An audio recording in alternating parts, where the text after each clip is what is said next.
ಒಮ್ಮೆ ಕಲ್ಪಿಸ್ಕೊಳ್ಳಿ, ಒಂದು ನಿರ್ದಿಷ್ಟ ಹುಣ್ಣಿಮೆಯ ದಿನ ಭೂಮಿ ಮತ್ತೆ ಚಂದ್ರನ ನಡುವಿನ ಸೆಳೆತ ಇಡೀ ಮಾನವ ಕುಲದ ಪ್ರಜ್ಞೆಗೆ ಒಂದು ಸಾಫ್ಟ್ವೇರ್ ಅಪ್ಡೇಟ್ ತರ ಕೆಲಸ ಮಾಡುತ್ತೆ ಅಂತ. Wow, software update! ಇದು ತುಂಬಾನೇ ಇಂಟ್ರೆಸ್ಟಿಂಗ್ ಆಗಿರೋ ಹೋಲಿಕೆ. ಹೌದಲ್ವಾ? ನಾವು ಸಾಮಾನ್ಯವಾಗಿ ಕ್ಯಾಲೆಂಡರ್ ನೋಡೋದು ಇವತ್ತು ರಜೆ ಇದೆಯಾ ಅಂತ ಚೆಕ್ ಮಾಡೋಕೆ, ಅಥವಾ ಯಾವುದೋ ಐತಿಹಾಸಿಕ ಘಟನೆನ ಆಚರಿಸೋಕೆ. ಖಂಡಿತ, ಕೇವಲ ಒಂದು ಆಚರಣೆಯಾಗಿ ನೋಡ್ತೀವಿ ನಾವು. ಆದ್ರೆ ಇಂದಿನ ನಮ್ಮ ಈ ಆಳವಾದ ವಿಶ್ಲೇಷಣೆಯಲ್ಲಿ ನಾವು ಚರ್ಚೆ ಮಾಡ್ತಾ ಇರೋ ವಿಷಯ ನಮ್ಮೆಲ್ಲರ ಕಲ್ಪನೆಗೂ ಮೀರಿದ್ದು. ನಿಜ, ಯಾಕಂದ್ರೆ ನಾವು ಇವತ್ತು ವಿಶ್ಲೇಷಣೆ ಮಾಡ್ತಾ ಇರೋ ಮೂಲ ಇನ್ನರ್ ಲೈಟ್ 333 ಇದು ಆಧ್ಯಾತ್ಮಿಕ ವಿಜ್ಞಾನದ ಬಗ್ಗೆ ಮಾತಾಡುತ್ತೆ. ಕರೆಕ್ಟ್.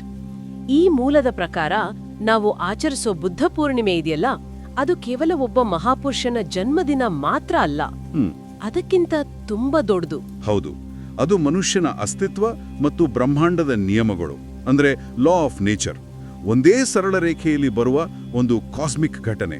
ಎಕ್ಸಾಕ್ಟ್ಲಿ. ಬುದ್ಧನ ಆ ಅಂತಿಮ ಸಂದೇಶ ಇದೆಯಲ್ಲ, ಅಪ್ಪ ದೀಪೋ ಭವ ಅಂತ, ಅಂದ್ರೆ ನಿನಗೆ ನೀನೇ ಬೆಳಕಾಗುವಂತ. ಹೌದು. ಆ ವಾಕ್ಯದ ಹಿಂದಿರೋ ಅಸಲಿ ವಿಜ್ಞಾನ ಏನು ಅನ್ನೋದನ್ನ ನಾವಿಂದು ಡಿಕೋಡ್ ಮಾಡ್ತಾ ಇದ್ದೀವಿ. ಖಂಡಿತ. ಇದು ನನಗೆ ಎಷ್ಟು ರೋಮಾಂಚನಕಾರಿ ಅನ್ಸುತ್ತೆ ಅಂದ್ರೆ, ಆ ಸಾಫ್ಟ್ವೇರ್ ಅಪ್ಡೇಟ್ ಕಲ್ಪನೆನ ನೀವು ಹೇಳಿದ್ರಿ ಅಲ್ವಾ, ಅದು ಆಕ್ಚುಲಿ ವಾಸ್ತವಕ್ಕೆ ಬಹಳ ಹತ್ರವಾಗಿದೆ, ಗೊತ್ತಾ? ಓ ಹೌದಾ? ಹೇಗೆ? ಅಂದ್ರೆ ನಮ್ಮ ಮೂಲ ಆಧ್ಯಾತ್ಮವನ್ನ ಕೇವಲ ಒಂದು ನಂಬಿಕೆಯಾಗಿ ನೋಡಲ್ಲ, ಅದನ್ನೊಂದು ಪ್ರಾಯೋಗಿಕ ವಿಜ್ಞಾನವಾಗಿ ವಿವರಿಸುತ್ತೆ. ಬುದ್ಧ ಪೂರ್ಣಿಮೆ ಅಂದ್ರೆ ವೈಶಾಖ ಮಾಸದ ಹುಣ್ಣಿಮೆ ಇದೆಯಲ್ಲ, ಇದು ಮನುಷ್ಯನ ಅಂತರಂಗದ ಶಕ್ತಿಯನ್ನ ಬಡಿದೆಬ್ಬಿಸಲು ಪ್ರಕೃತಿಯೇ ಒದಗಿಸೋ ಒಂದು ವ್ಯವಸ್ಥೆ.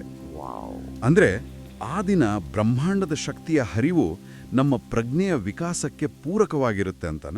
100% ನಿಜ. ಆ ಕಾರಣಕ್ಕಾಗಿಯೇ ಅಪ್ಪ ದೀಪೋಭವ ಅನ್ನೋದು ಕೇವಲ ಒಂದು ತಾತ್ವಿಕ ಉಪದೇಶವಾಗಿ ಉಳಿಯಲ್ಲ. ಮತ್ತೆ ಏನಾಗುತ್ತೆ? ನಮ್ಮೊಳಗಿನ ಜಾಗೃತಿಯನ್ನ ನಾವೇ ಪ್ರಚೋದಿಸಿಕೊಳ್ಳಬಹುದಾದ ಒಂದು ಭೌತಿಕ ಮತ್ತು ಮಾನಸಿಕ ಪ್ರಕ್ರಿಯೆ ಆಗುತ್ತೆ ಅದು. ಇದು ನಿಜಕ್ಕೂ ನಮ್ಮ ಆಲೋಚನಾ ಕ್ರಮವನ್ನೇ ಬದಲಾಯಿಸೋ ವಿಚಾರ. ಖಂಡಿತವಾಗಿಯೂ. ಯಾಕಂದ್ರೆ ನಾವು ಇತಿಹಾಸದಲ್ಲಿ ಓದಿರೋ ಪ್ರಕಾರ ಒಂದೇ ಹುಣ್ಣಿಮೆಯ ದಿನದಂದು ಬುದ್ಧನ ಜೀವಿತಾವಧಿಯ 3 ಮಹತ್ರದ ಘಟನೆಗಳು ನಡೆದಿವೆ. ಹೌದು, 3 ಪ್ರಮುಖ ಘಟನೆಗಳು.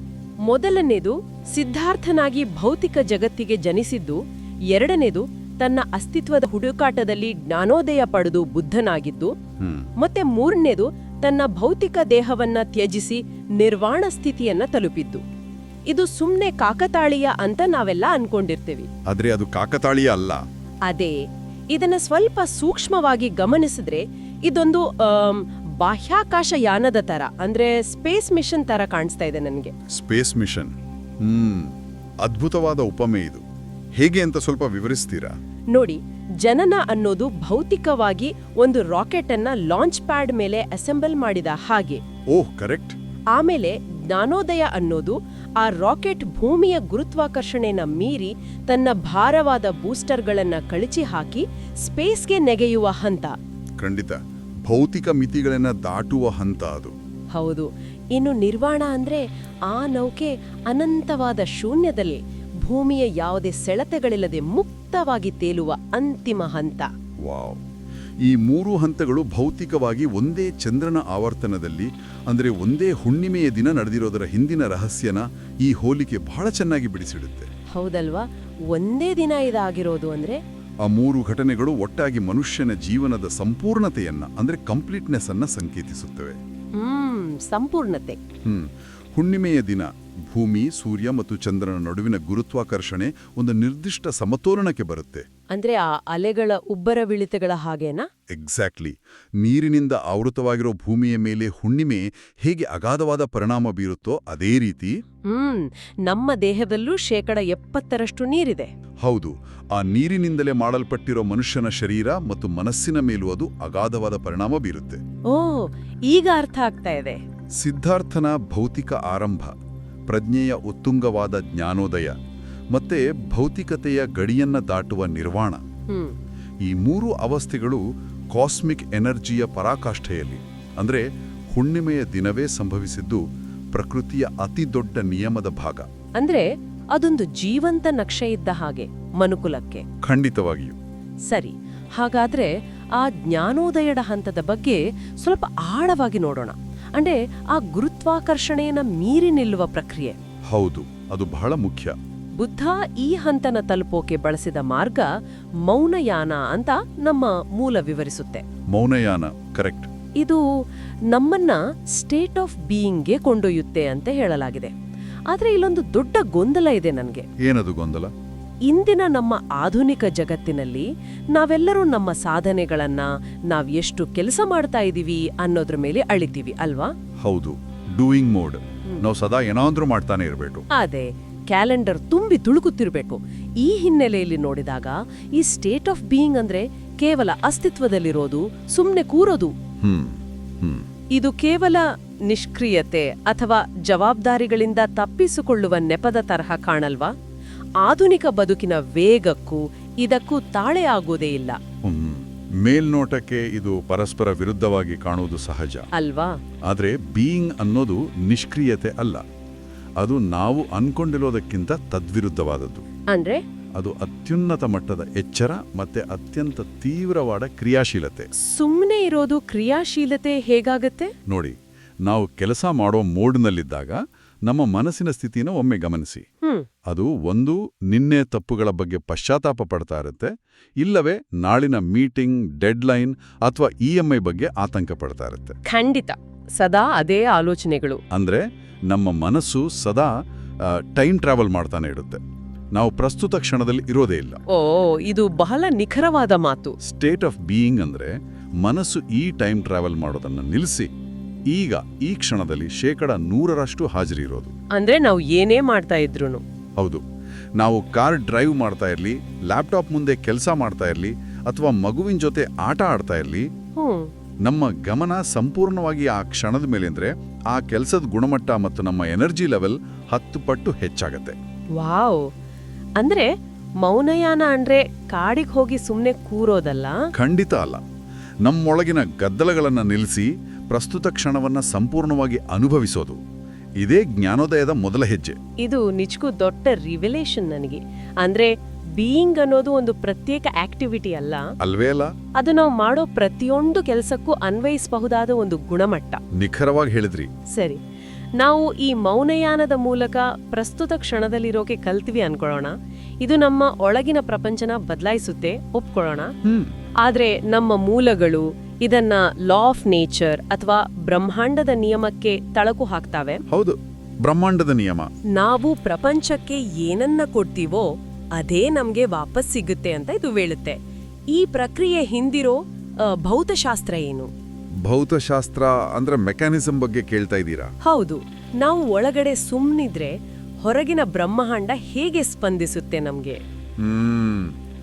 ಇದು ತುಂಬಾನೇ ಮುಖ್ಯವಾದ ಪ್ರಶ್ನೆ. ಮತ್ತೆ ಇದಕ್ಕೆ ಸಂಬಂಧಿಸಿದ ಹಾಗೆ ಇನ್ನರ್ ಲೈಟ್ 333 ಮೂಲದಲ್ಲಿ 333 ಅಂದ್ರೆ 333 ಅನ್ನೋ ಸಂಖ್ಯೆಯ ಪ್ರಾಮುಖ್ಯತೆ ಬಗ್ಗೆ ಹೇಳಿದ್ದಾರೆ. ಹೌದು, 333 ಮನಸ್ಸು, ಶರೀರ ಮತ್ತೆ ಆತ್ಮದ ಸಮತೋಲನವೇ 333 ಎನ್ನಲಾಗಿದೆ. ಈ ಸಂಖ್ಯೆಗೂ ಬ್ರಹ್ಮಾಂಡದ ನಿಯಮಕ್ಕೂ ಇರೋ ಕೊಂಡಿ ಏನು? ಆಕ್ಚುಲಿ ಬ್ರಹ್ಮಾಂಡದ ನಿಯಮ ಅನ್ನೋದು ಕೇವಲ ನೈತಿಕ ಉಪದೇಶ ಅಲ್ಲ. ಅದೊಂದು ಕಂಪನಗಳ ಅಂದ್ರೆ ವೈಬ್ರೇಷನ್ಸ್ ಮತ್ತೆ ಅನುರಣನ ನಿಖರವಾದ ವಿಜ್ಞಾನ. ಅನುರಣನ ಅಂದ್ರೆ ರೆಸೊನೆನ್ಸ್ ಅಲ್ವಾ? ಹೌದು, ರೆಸೊನೆನ್ಸ್. ಒಂದು ಉದಾಹರಣೆ ಕೊಡ್ತೀನಿ ನೋಡಿ. ಖಂಡಿತ, ಹೇಳಿ. ಒಂದು ಕೋಣೆಯಲ್ಲಿ ಒಂದೇ ಫ್ರೀಕ್ವೆನ್ಸಿಗೆ ಟ್ಯೂನ್ ಆದ 2 ಟ್ಯೂನಿಂಗ್ ಫೋರ್ಕ್ಗಳನ್ನ ಇಟ್ಟು ಒಂದನ್ನ ಮೀಟಿದ್ರೆ ಏನಾಗುತ್ತೆ? ನಿರ್ದಿಷ್ಟ ಫ್ರೀಕ್ವೆನ್ಸಿಗಳನ್ನ ಹೊಂದಿರ್ತವೆ. ಓ, ಅಂದ್ರೆ ನಾವು ಆತಂಕ ಅಥವಾ ದ್ವೇಷದ ತರಂಗಗಳನ್ನ ಹೊರಹಾಕಿದ್ರೆ ಬ್ರಹ್ಮಾಂಡದಲ್ಲಿರೋ ಅದೇ ಫ್ರೀಕ್ವೆನ್ಸಿಯ ಪರಿಸ್ಥಿತಿಗಳನ್ನು ನಾವು ಆಕರ್ಷಿಸ್ತೀವಿ. ಮೈ ಗಾಡ್, ಇದು ತುಂಬಾನೇ ಪವರ್ಫುಲ್. ಅದೇ, ನಾವು ಸ್ಟೇಟ್ ಆಫ್ ಬೀಯಿಂಗ್ ನಲ್ಲಿದ್ದಾಗ ನಮ್ಮ ಕಂಪನಗಳು ಅತ್ಯಂತ ಶುದ್ಧವಾಗಿರ್ತವೆ. ಆಗ ಬ್ರಹ್ಮಾಂಡವು ಅದೇ ಶಾಂತಿ ಮತ್ತು ಸಮೃದ್ಧಿಯನ್ನ ನಮ್ಗೆ ವಾಪಸ್ ಕೊಡುತ್ತೆ. ಖಂಡಿತ. ಇನ್ನು ಆ 333ಯ ವಿಚಾರ? ಆ 333ಯ ವಿಚಾರಕ್ಕೆ ಬಂದ್ರೆ ಜಾಮಿತಿಯಲ್ಲಿ ಅಂದ್ರೆ ಜಾಮೆಟ್ರಿಯಲ್ಲಿ 3 ಅನ್ನೋ ಸಂಖ್ಯೆ ಅತ್ಯಂತ ಸ್ಥಿರವಾದ ಆಕಾರವನ್ನ ಪ್ರತಿನಿಧಿಸುತ್ತೆ. ಅಂದ್ರೆ ತ್ರಿಕೋಣ, ಟ್ರಯಾಂಗಲ್. ಹೌದು. ನಮ್ಮ ಶರೀರ ಅಂದ್ರೆ ಭೌತಿಕ ಕ್ರಿಯೆ, ನಮ್ಮ ಮನಸ್ಸು ಅಂದ್ರೆ ಆಲೋಚನೆ, ಮತ್ತೆ ನಮ್ಮ ಆತ್ಮ ಅಂದ್ರೆ ಅರಿವು. ಓ, ಈ 3 ಬಿಂದುಗಳು. ಈ 3 ಬಿಂದುಗಳು ಒಂದೇ ತರಂಗಾಂತರದಲ್ಲಿ ವೈಬ್ರೇಟ್ ಆದಾಗ ಆ 333ಯ ಸಮತೋಲನೆ ಏರ್ಪಡುತ್ತೆ. 3 ಒಂದೇ ದಿಕ್ಕಿನಲ್ಲಿ ಇರಬೇಕು. ಖಂಡಿತ. ಈ 333ರ ಫ್ರೀಕ್ವೆನ್ಸಿಯಲ್ಲಿ ನಾವಿದ್ದಾಗ ನಾವು ಅಕ್ಷರಶಃ ಬ್ರಹ್ಮಾಂಡದ ಶಕ್ತಿಯೊಂದಿಗೆ ಒಂದಾಗ್ತೀವಿ. ಇದನ್ನೇ ಅಲ್ವಾ ಬುದ್ಧನ ಬದುಕಿನ 3 ಘಟನೆಗಳಿಗೆ ಹೋಲಿಸಿರೋದು? 100% ನಿಜ. ಶರೀರ ಅನ್ನೋದು ಜನನ, ಮನಸ್ಸು ಅನ್ನೋದು ಜ್ಞಾನೋದಯ, ಮತ್ತೆ ಆತ್ಮ ಅನ್ನೋದು ನಿರ್ವಾಣ. ಇದು ಎಲ್ಲವನ್ನೂ ಒಂದಕ್ಕೊಂದು ಬಹಳ ಸುಂದರವಾಗಿ ಬೆಸೆಯುತ್ತೆ. ಶರೀರ, ಮನಸ್ಸು, ಆತ್ಮ ಒಂದಾದ್ರೆ ನಮ್ಮದೇ ಆಲೋಚನೆ ನಮ್ಗೆ ಎದುರಾಳಿಯಾಗಲ್ಲ. ಹೌದು. ಆದ್ರೆ ಇಲ್ಲೊಂದು ಮುಖ್ಯವಾದ ಪ್ರಶ್ನೆ ಬರೋದು ಆ ಪ್ರಾಯೋಗಿಕ ಅಳವಡಿಕೆ ಬಗ್ಗೆ. ಅಂದ್ರೆ ಪ್ರಾಕ್ಟಿಕಲ್ ಆಗಿ ಹೇಗ್ ಮಾಡೋದು ಅಂತ. ಹೌದು, ಸಿದ್ಧಾಂತನ ಅರ್ಥ ಮಾಡ್ಕೊಂಡ್ವಿ. ಆದ್ರೆ ನಮ್ಮ ದಿನನಿತ್ಯದ ಬದುಕಿನಲ್ಲಿ ಈ ಗಡಿಬಿಡಿಯ ಆಫೀಸ್ ಕೆಲಸಗಳ ನಡುವೆ ಈ ಸಮತೋಲನನ ಸಾಧಿಸೋದು ಹೇಗೆ ಅಂತ. ಅದೇ.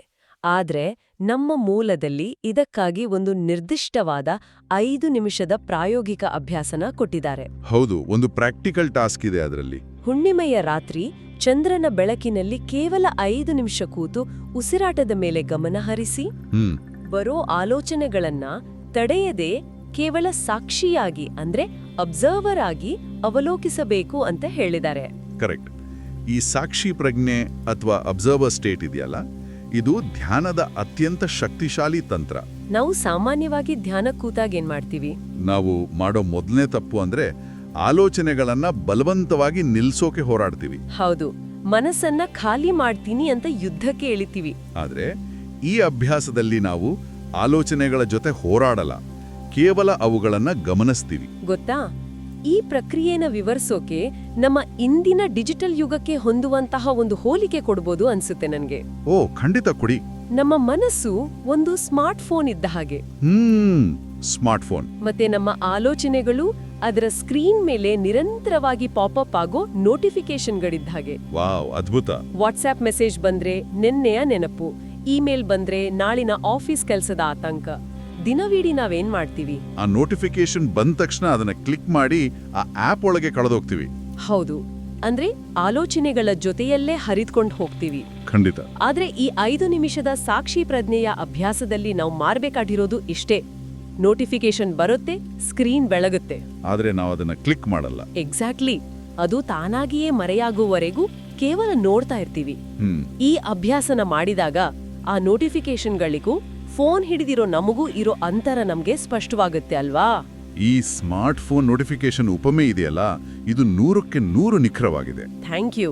ನಾವು ಯಾವಾಗ ಆಲೋಚನೆಗಳನ್ನ ಕ್ಲಿಕ್ ಮಾಡೋದನ್ನ ನಿಲ್ಲಿಸ್ತೀವೋ ಆಗ ನಮಗೊಂದು ದೊಡ್ಡ ಸತ್ಯದ ಅರಿವಾಗುತ್ತೆ. ಏನದು? ಆ ಸ್ಕ್ರೀನ್ ನಾವಲ್ಲ, ಆ ನೋಟಿಫಿಕೇಶನ್ಗಳು ನಾವಲ್ಲ. ನಾವು ಕೇವಲ ಆ ಫೋನನ್ನ ಹಿಡಿದಿರೋ ಬಳಕೆದಾರರು ಮಾತ್ರ. ಆಹಾ, ಎಷ್ಟೊಂದು ಸ್ಪಷ್ಟವಾದ ಮಾತು. ಆಲೋಚನೆಗಳಿಗೂ ಮತ್ತೆ ನಮಗೂ ನಡುವೆ ಈ ಅಂತರವನ್ನ ಸೃಷ್ಟಿಸಿಕೊಳ್ಳೋದೇ ಆ ಸಾಕ್ಷಿ ಪ್ರಜ್ಞೆ.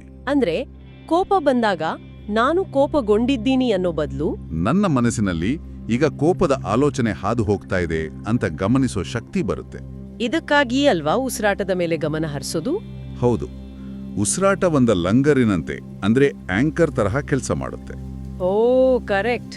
ಮನಸ್ಸು ನೋಟಿಫಿಕೇಶನ್ ಕ್ಲಿಕ್ ಮಾಡೋಕೆ ಹೋದಾಗೆಲ್ಲ ಉಸಿರಾಟ ನಮ್ಮನ್ನ ವಾಪಸ್ ಸ್ಕ್ರೀನಿಂದ ಹೊರಗೆ ಪ್ರಸ್ತುತ ಕ್ಷಣಕ್ಕೆ ಎಳೆದು ತರುತ್ತೆ.